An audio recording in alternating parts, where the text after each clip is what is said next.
What's up, beautiful people? My name is Derek Standifer, aka Ayana's daddy, aka Derek Jr.'s papa, aka my parents' son.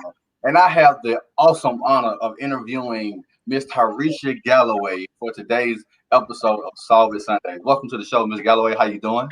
Hi, Mr. Standifer. Thank you for having me. I'm very honored to be here. That's what's up. That's what's up. That's what's up. It's a pleasure to have you on the show, good ma'am. The purpose of this is to show people how to solve the twists and turns of life. And I think, and I know you're one of those people who young girls need to look up to. And I want to be like Tireshia Galloway when I grow up. So I was grateful you for agreeing to do this, ma'am. No problem. So this is my first, I would say my first formal interview about myself. So you're going to go down in my history as being the first person to ask me to do such a thing. Listen, listen, great, great pride. All right. So before we get started, get started on the twists and turns of solving life's Rubik's Cube, can you give us a little background information about who you are, what you do, why you do it? Let's get into the who is Miss Galloway. Okay, no problem. So, as I've already been introduced, my name is Tireshia Galloway. I am a native of Gaston County. I was born here, raised here, and educated right here in Gaston County. I furthered my education at Florida A&M University, woo-hoo, go Rattlers, where I'm currently still there, obtaining a PhD. And, actually, I just completed my coursework for that, and I'm entering my dissertation phase. So I'm excited about that. Yes, ma'am. I am currently a reading coach at Gaston County High School. I am a mother to a wonderful, beautiful 3-year-old daughter. And as I've already said, I am a PhD student, and I'm the proud owner of Little Successful Angels Daycare in Quincy, Florida. Get them babies right. I am a very passionate educator. So I started educating at the very young age of 22. And since then, I've earned many accolades, still more to come.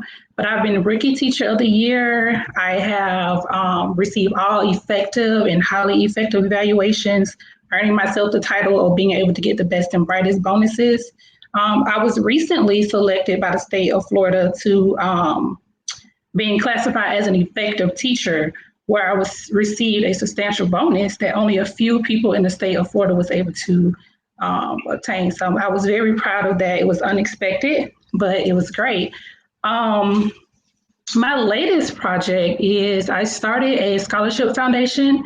It's entitled the Sherry Butler Foundation. So it's in honor of my mother, who passed away in 2013. So I started that particular foundation or scholarship to kind of honor her legacy of believing in pursuing and having a passion for early childhood education and believing that the best way to really mold our children is to start early.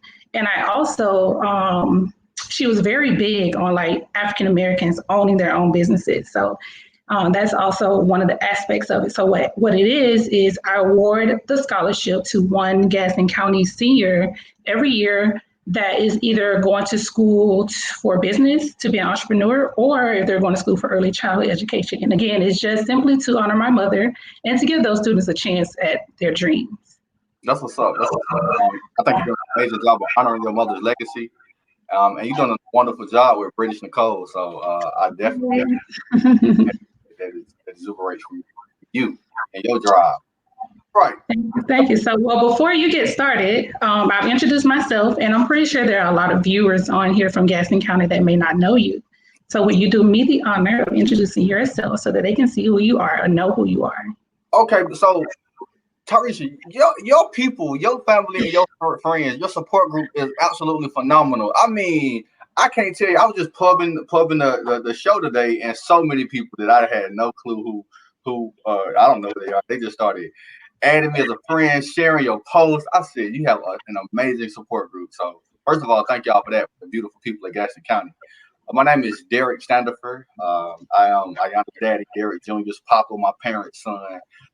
PhD student, cohort member of Miss Galloway, proud graduate, 2-time graduate, future 3-time graduate of the illustrious Florida A&M University. I'm originally from my mama and my daddy, but I was born in Atlanta, Georgia, born and raised. But Tallahassee, man, I feel like Tallahassee is fertile soil. So I come here to grow, develop, to learn, and just pick the brains. My passion is in education. I'm a big believer, and our students can do anything if we just believe in our students. I share my videos of my children learning all the time. My son is 3, he can read. Daughter is 6, she can. She can add fractions and read. It's just amazing, phenomenal what our students can do if the teachers just believe that they can do it. That's the only difference that in a child's development. Teachers that believe in prosperity and the progression of our children. So that's a little bit of it. But we're here to focus on the amazingness of Miss Galloway. So first, thank you to it. All right. Step 1 of solving the Rubik's Cube. Step 1 of solving life is to believe. So before we pick up the Rubik's Cube, we got to believe. You miss 100% of the shots that you do not take. Confucius said a person who says they can and a person who says they can't are both usually right. So, Ms. Galloway, what is your goal? What is your dream? What is your aspiration that you believe in? So I believe, like I said before, I'm a passionate educator. So I believe in educating students. I believe in giving them positive affirmations and letting them know that anything that they want to do is possible. So I developed my belief to be successful because I've always, even as a young child, I was always praised. I was always told that I was smart. Every time I got good grades, my parents were very proud of me. I joined many organizations and I did a lot of things in school, like Tropicana speeches and spelling bees and pageants. Is the love to be in pageants. And I was always told, great job, keep going, you got this. And those things kind of stuck with me. And I started to believe those things about myself. So as I continued to get older and I started to realize that, hey, you are smart, you can do anything, those things kind of drove me to continue to pursue greatness and continue to pursue my goals because I knew that there was nothing that could stop me. I just remember as a young child, again, every year at the beginning of the year, of the school year, I would always go to my dad and I would say, Dad, I'm afraid to go to, let's say, the 3rd grade. And he always say, why are you afraid? And I would say, because it's going to be hard. And he would say, nothing is going to be hard. Nothing is hard for you. Everything that you learned in the 2nd grade, you're going to take it and you're going to capitalize on it in the 3rd grade. And for some reason, that little speech just made me like, okay, yeah, I can do it. And so I went into the 3rd grade knowing that I was smart, getting ready to be a smart 3rd grader. But then I would go back every year. So when it was time to go to the 4th grade, I would do the same thing. So I think it just kind of became a routine to just want to know that someone was believing in me, was pushing me, was telling me that I can do these things. So that is my passion. That's my goal, to pour into our children what I expect. I want them to know that they can do it. I'm urging all parents, teachers, uncles, aunties, anyone that has personal ties to children to continue or to start giving those kids positive affirmations because it really does help. Even as an adult now, my friends, my family, they always tell me that I'm smart. They always call on me for things, ask me questions because they just feel like I should know. So the expectation for me is just what keeps driving me. I can't let those people down that have the expectation that I should know these things or that I'm smart. So we have to do that for our children. And that's my passion. I want kids to know that they can do it. And I want to pour that into them, keep giving them positive affirmations as much as I can. Yes. That is a critical aspect about a child's development. Just building their confidence level by letting them know you can do it. I started a slogan, chant, and started, wristbands and shirts and whatnot called "I am African, not African." Because I got tired of my black students telling me what they can't do. Y'all, we come from millennials of people that invented thinking, and you telling me what you can't do. So we gotta offset that negative narrative because the world gonna tell our children what they can't do, and it is our duty, it is our responsibility to let them know they can climb the highest of 7 hills. Right, that is correct. Yeah. So we got to believe. Ms. Galloway, so you kind of answered this question, but how do you strengthen your beliefs? You get the energy, you get that fuel from your family and your friends, but are there any other methods that you use to strengthen your belief? For instance, I use affirmations and vision boards. So how do you strengthen your belief?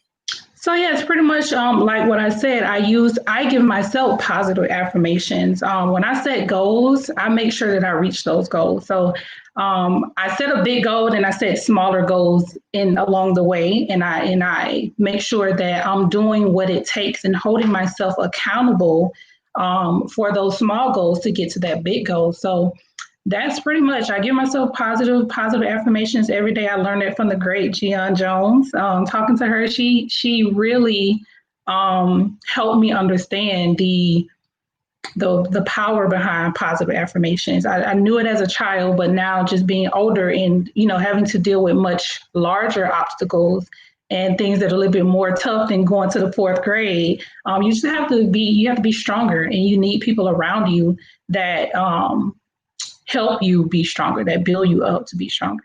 Mm-hmm. It's crazy that you used to go to your dad about being afraid to go to the next grade, and you about to be a doctor, you about to be a PhD, so you went from these grades thinking you couldn't handle it, and now you about to be a Dr. Tireshia Galloway. So that's an amazing journey. Exactly. That's what I'm saying. Those affirmations work. So the expectation is that I can do it. So I have to live up to those expectations and beyond. Mm-hmm. Mm-hmm. So step number 2 of solving the Rubik's Cube, step number 2 of solving your life is to solve your cross. Now, solving your cross means to identify reasons identify reasons that you must accomplish your goals and your dreams and your aspirations. So, what is your why? What are your reasons? Like, what is the we have to believe, but what is the fuel that keeps you committed to your goals and your dreams and your aspirations? So I am a very, very proud African American.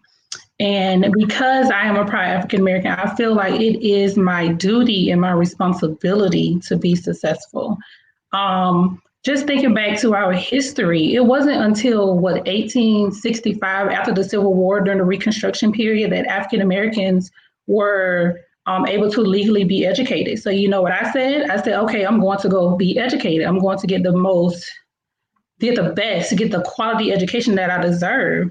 During that same time, it wasn't until, again, after the Civil War, when the first order number 15 was issued, that they said, okay, free African Americans, we're going to designate 400,000 acres of land, and then the mules that were used from the war so that we can give you guys land and you can start farming. And that's where that quote, 40 acres and a mule. And if you know our history, we never got that. So you know what I said? I said, I'm going to get my 40 acres. So I'm not. So yeah, so I'm not quite at 40 acres yet, but I've started. So I own land because that is a right for me. And it wasn't until 1877 when it was African Americans could operate businesses legally in America. So you know what I did? I'm running my business. And so far, I've been running my business for 5 years, and my business has already grossed over, I would say, $1 million. Now, I don't have $1 million in the bank, but just the possibility that has happened for me at such a young age. So I chase success just because it's my responsibility. History had to tell me when I could do it. Like now, I just feel like it's our responsibility to chase success. We already waited for people to tell us when we could do something. So now it's time to stop waiting for someone to give us the option to do it and just do it, because we have the freedom to do that now. So everything that they said I could not have prior to 1865, I make sure I'm making my business to go out and get those things. Come on, Ms. Galloway. I got so much more respect for you. Now, I have a saying, our people, we built these lands, and we're still the most hated, the most oppressed people in these countries, and we owe it to our ancestors. We owe their investments into building the United States into the greatest country the world has ever known, to go out there and get a piece of this land. We built this land for nothing in return, so we owe it to our ancestors. Yes. This land. So, oh my goodness, thank you for that. That was a beautiful response. After you solve your cross, you'll see that the cross resembles a plus sign, and those reasons, those why will keep you pushing, to keep you fighting, to keep you chasing your goals and your dreams and your aspirations. So definitely have a strong why. So step three, after we solve our cross, step 3 of solving the Rubik's Cube, step 3 of solving life is filling in your corners. Now, feeling in your corners means to surround yourself with people who will push you and motivate you to be the best version of yourself, immerse yourself in a positive environment. So, Ms. Galloway, what kind of environment do you thrive in? What kind of environment? What kind of friends do you have? How do you feed your spirit? How do you feed your mental? So the environment that I thrive in, I mentioned this earlier when I was speaking with you. The environment that I thrive in is just my natural environment because what I want people to see from me is that I am who I am and I'm from where I'm from and I can still be successful. So I like being around people that can see that in me, that know me for who I am first before they know me as an educator or know me as a PhD student. So I like to be around people that know me for who I am so I can be genuinely accepted or liked, if that makes sense. But I also like to be around people that are, you always use this quote, people that are smarter than me. If I'm the smartest person in my circle, then I need a new circle. So I like to be around people that know more than I know, people that have a verse platform and things that they've done so that I can, be in the greatness of others. So I like to learn and grow from other people. I like to be amongst people that have wisdom and knowledge and experience because, living in this world and trying to grow is not a one-man show. You need those people around you that, have been where you're trying to go and have the experience that you're seeking. I have really awesome friends. They're all in different areas of expertise. So we all collaborate and we all feed into each other. I have my family is great, all of that. So I just like to be around those people, and I just like to again be around people that can push me to be greater. Be around people that can also teach me that I can teach, and we can just grow together. You gotta have quality people in your life. I'm a big believer. As soon as I heard those words, have quality people in your circle, I made it a mission to seek out quality people and become a quality person. Because quality attracts quality. You can't be around quality people unless you become a quality person yourself. So just that drive, that motivation to be around certain circles made me want to become a quality person. So yeah, I'm a big believer in having people in my circle who know more than me. All right. All right, we got the people in your circle. So how do you feed your spirit? I know you. We are. Oh my God. We on the last. We've completed phase one, the coursework of our PhD program. I know it was a strenuous program. I know it was some late nights burning the midnight oil. How did you keep your sanity? How did you feed your spirit and keep your mental sanity during the process of this PhD program? So I pretty much keep myself focused on my goals. So I develop my why. I have a purpose. So I keep reminding myself what is it that you want to do and how are you going to get there. So even when times get rough, when I'm up late at night working on papers, or when I'm crashing because I have to turn in something to my principal as far as data, I look for or I feed myself positive affirmations to say, you have to reach this goal because where you're trying to go, things are going to get harder. So if you can handle this, then how are you going to handle the things that are to come? I try to listen to, when I have the chance, I try to listen to like positive motivational speeches. I am a Christian, so I go to church. I rely a lot on God to just lead and guide me. I love to listen to music. I love listening to instrumentals of music just because I feel like with the instrumental, you get a chance to kind of plug in your own thoughts and your own feelings. And I kind of like to be in tune with myself so that I can kind of continue to feed myself the positive things that I want to know. Dope. So, after you fill in your corners, you'll see we got one side of the Rubik's Cube solved. It's a good, solid foundation. And step 4 of solving the Rubik's Cube, step 4 of solving your life is to take it to the next level. And that means to continue to grow, to continue to get better. So how do you push yourself to get, obviously, you got your bachelor's degree. You said that that's not enough. I need to get my master's degree. That's not enough. I need to get my PhD. But how do you grow personally, mentally, physically, spiritually? How do you continue to just climb that mountain, become a better version of yourself? So, thinking back to something the great Dr. Hope said, one of my professors in the PhD program, and he said, a lot of researchers, they do research based on one thing, and that's the need to know. And, and because I feel like I want to know more, I have to go out and I have to do more. I have to read, I have to research, I have to be in the environment that's going to offer me the opportunities to know more. Also, another thing that I learned from Dr. Hope, I can't remember exactly if it was me or if it was something in a paper or said in class, but we talked about the phrase highest potential. And Dr. Hope, he said, what is highest or fullest potential? And we all were trying to come up with definitions. And when you really think about it, there's no such thing as your highest potential. So you mean to tell me once you learn something, you can't grow anymore? Exactly. So you can't feel as if you can't hit a plateau in learning. The moment that you feel like you know everything, you stop evolving while everything else around you is still evolving. So then you're going to be left behind. So I feed myself success because I always have a need to want to know. And when I want to know something, I go out and I find out about it. I don't ever get to the point where I feel like, oh, I know this or I got this. No, I want to know more. I'm going to go read. I'm going to go research. I'm going to ask questions. I try to keep myself in situations where I'm available for opportunities. So one example is my principal. She asked me to create the 11th and 12th grade curriculum for our ELA department. And I could have said, well, okay. And I could have asked my district reading specialist to do it, or I could have just not done it. But it was an opportunity to grow, an opportunity to do something that I have never done before, to utilize the expertise that I'm learning in my program to grow. And if I had not been in the position or had not shown her that I was capable of doing that, I would have never been asked to do it. So I try to keep myself available for opportunities by doing and showing and just, I don't know, just letting others know that I can do this, that I'm interested in doing it. So you just have to be available for opportunities. That means being in the right place at the right time and being around the right people. The need to know. He say that a lot. The need to know. You do. Star Trek reference, but just the need to know.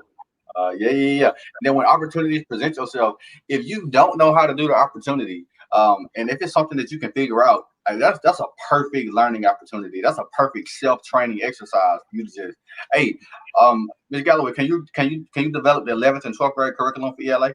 I don't know how to do it, but I can figure it out. And now you got the experience. Now it opens up more doors when you continue to develop yourself. And you continue to build on your blocks of what makes you the essence of who you are. So amazing response. The need to know. So after we take it to the next level, y'all see we got 2 rows of our Rubik's Cube solved. We almost there. The 5th and the final step of solving the Rubik's Cube is to see the bigger picture. Now, seeing the bigger picture means to keep your commitment to your commitments. We have trials, we have tribulations in life. And when they happen, it is our duty, it is our responsibility to keep pushing. They say the darkest hour is right before the sunrise. So, Ms. Galloway, how do you keep your commitment to your commitments? So I keep my commitments again, and I know I probably sound redundant, but a lot of times these things is what really works for me.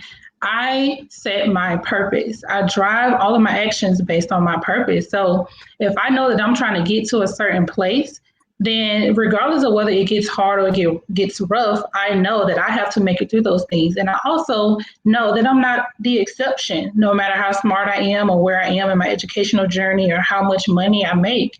I'm not the exception. Our ancestors went through things way worse than I did, and they made it through. So I think of it in a way of others have been through things so much worse, far worse than you have. And so you have to make it through. You have to find a way to make it through. I don't give up easily on things that I want to accomplish. And I have a daughter that's looking at me. I want her to be 10 times the person that I am, and so in order for her to be 10 times the person that I am, I feel like I have to be perfect because I don't want her to be 10 times half perfect. So I just look at it that way. I'm not the exception to going through obstacles. I just feel like that's life. And anyone that feels like life is going to be perfect, they're going to be in for a rude awakening. So things are going to happen. But again, you just have to keep pushing. You have to know your purpose. You have to push towards that purpose. And you have to just kind of coach yourself. Sometimes we look for others to, come to our beck and call, but it doesn't always work that way. So you have to find a place within yourself to learn how to coach yourself out of bad situations, because sometimes others may not understand your situation, or they may not be able to give you the words that you need, but you know yourself more than anyone, and you can pull yourself out of situations. So learn how to coach yourself. Develop a purpose that you are not willing to give up on. Remember your ancestors, remember what they went through, and know that you're not the exception. You're going to go through things. So go ahead and get prepared for it now, so that it's not a slap in the face when it do come. Yeah. Someone once said that we either going through a problem, or we headed towards a problem, or we just left a problem. So there's always going to be issues and problems, and it is our God-given duty, it's our God-given right to push through these problems. So we have officially solved our Rubik's Cube. Those are the 5 steps, but there's a bonus step. The 6th step of solving a Rubik's Cube is to not take the stickers off. That means if you find some shortcuts in your life, do not engage in the shortcuts. So, Ms. Galloway, in your journey to success, have you had any shortcuts that you could have engaged in, or have shortcuts presented itself that you decided to not embark on? Absolutely. So, the perfect example is when I was speaking with you, I think last week, and we were talking about a huge assignment that was due for one of our professors. And I was telling you that I had completed chapter 2 of that assignment, that I was going to turn it in and not worry about the revisions and just revise chapter 1 and 3. And when I said that, and I thought about it, I was like, why would I do that? Why would I turn it in and not worry about the revisions? Because that means that I'm not willing to make this particular assignment better. So it was a shortcut that I was considering, but then I had to pull myself back and say, why would you do that? Why wouldn't you take the opportunity to make an assignment that may be good, great? So I live by this quote. It says, good, better, best, never let it rest until your good is better and your better is best. So I decided that I would go ahead and turn in my assignment, look at the revisions, make the revision, and turn it in. So many times in life, because we're human, we look for ways to take shortcuts, and what we don't realize most of the time is that we will miss the value and the beauty of the journey if we're always trying to avoid certain things. So I just think that it is important to go through the entire process. My mom used to always say, that was her favorite thing to say, that everything is a process.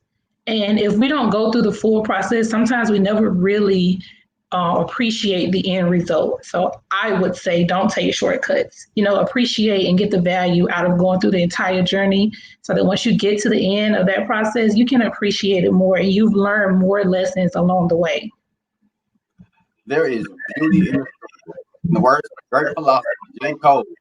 There is beauty in the struggle. And we need to learn how to appreciate the trials and the tribulations that we go through. A lot of times we go through life and we question God. We're like, God, why this had to happen to me?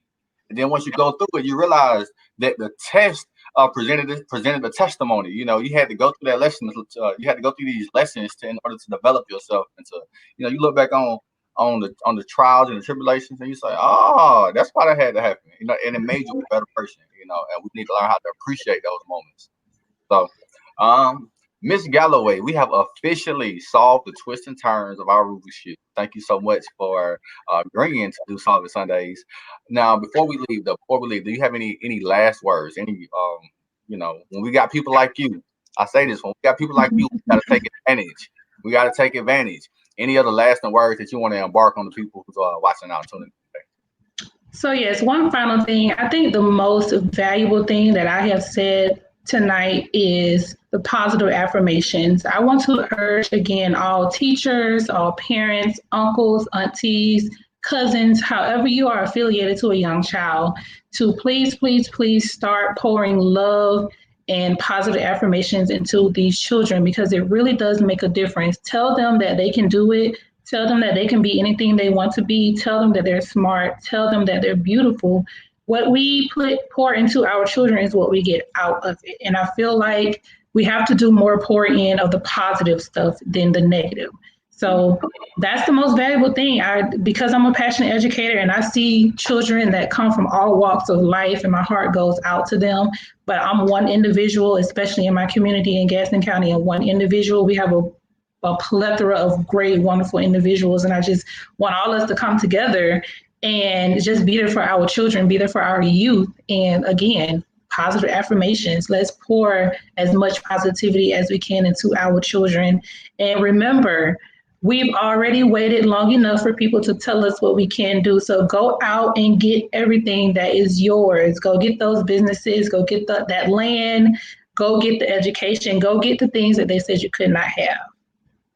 Exactly. I'm gonna piggyback off you right quick. I know, you should have a final word, but pouring positive affirmations into our children is so critical. A lot of times I hear a lot, especially with young kids. Oh, they so bad. We say it a lot. It's one of those unconscious things that we just kind of do. These kids, they just bad. They so bad. They bad. Or teachers, I hear it all the time from teachers. I can't stand when the teachers say these kids can't learn. Oh my God, those are definitely words to a student. These kids can't learn. And not only does the student not show up, you internalize your words and you don't show up for the student. You don't give them that extra push and that extra drive when you telling your students that these kids, they can't learn. They in quote unquote Title I school, or they just bad. They just bad. They end up growing up and they internalizing the stuff that you're saying about it. Life and death is in the power of the tongue. Now God said, "Let there be light," and there was. And we gotta encounter that. So thank you for your words. Thank you for your wisdom. Thank you for the love. Thank you for the energy. Thank you for your servitude. It has been an honor to know you, to see you grow. It has been an honor to see you, just be great like the lakes. The Galloway. Thank you. I really appreciate this opportunity. Yep. All right, good people. Y'all be blessed like a sneeze. Be safe like a bank ball. Peace.